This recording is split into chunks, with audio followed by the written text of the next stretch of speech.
Hey, Bears Nation. This is the Bears News Fan Report. Before we start, make sure to hit the like button, subscribe to the channel, and turn on notifications so you don't miss any details about our Chicago Bears. Get ready because this could be one of the most risky decisions of the Ryan Poles era. The Bears GM is making bold moves, but is he building a championship team or just betting the future on a lucky shot? First, an unexpected pick, a tight end in the top 10 of the draft.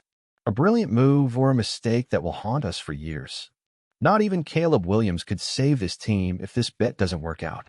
Then the return of a veteran who was already discarded and now will cost millions. Does the defense really need this reinforcement, or are we just repeating past mistakes? And finally, a curious move, a long snapper with a one-year contract, while other franchises secure stability in this position for years. It may seem like a small detail, but in American football, the details define championships. The question is, should we let Ryan Poles gamble with the Bears' destiny without questioning him? If you want to know how this decision could impact 2025, hit the like button, subscribe to the channel, and follow every twist in this story. Now tell me, fans, are these decisions part of a genius plan, or are we about to witness another disaster in Bears history? The 2025 NFL Draft is coming, and rumors are heating up. Now just imagine the Bears with the 10th overall pick selecting a tight end. Yes, you heard that right.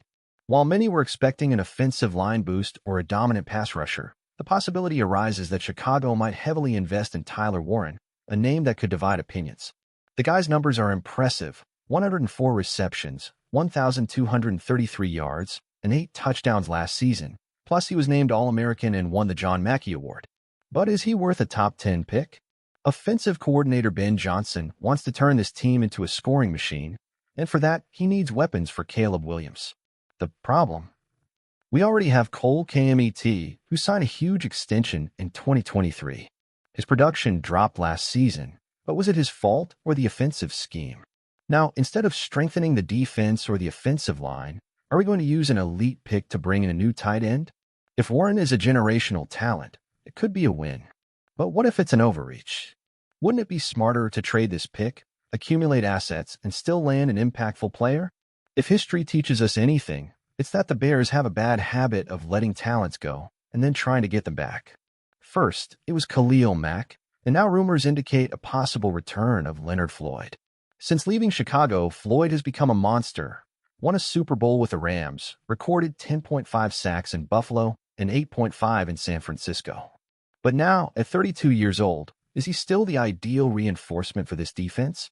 The pass rush still needs depth, but is bringing Floyd back just a patched job?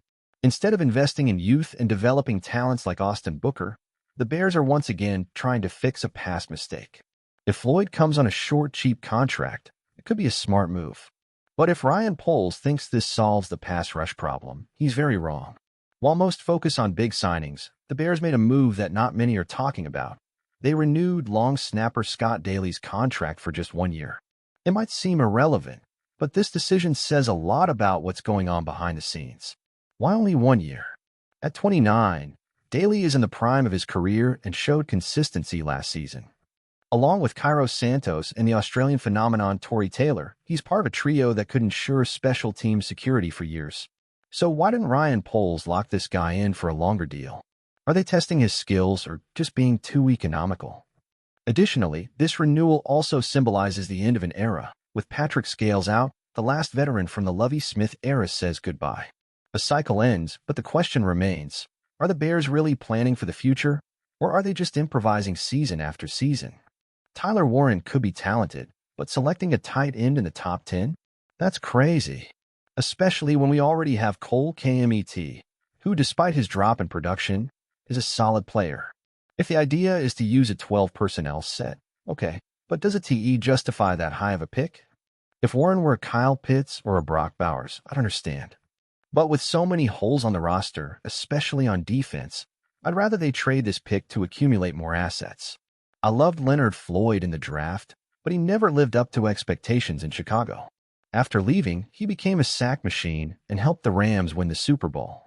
Now, at 32, can he still contribute? Yes. But he's not the solution for the pass rush. If it's a cheap, short contract, it could be a good rotational reinforcement. But if Ryan Poles thinks this fixes our issue, he's dreaming. The Scott Daly long snapper case annoys me. Why only 1 year? Specialists and special teams are hard to come by, and Daly has already shown he can be reliable. With a high-level kicker like Cairo Santos and an absurd punter like Torrey Taylor, the last thing we want is instability in special teams. If they wanted to cut ties with Patrick Scales, fine, but at least give Daly a decent contract. Ryan Poles might be playing chess, but I see more risks than rewards here. Investing so much in the offense when the defense still has flaws? Betting on Floyd's return instead of developing young talent? Treating special teams like a minor detail? That scares me. If these moves work out, fine, I'll eat my words. But if they fail, 2025 could be another year of suffering for the Bears. So, Bears Nation, do you trust it, or are you as skeptical as I am?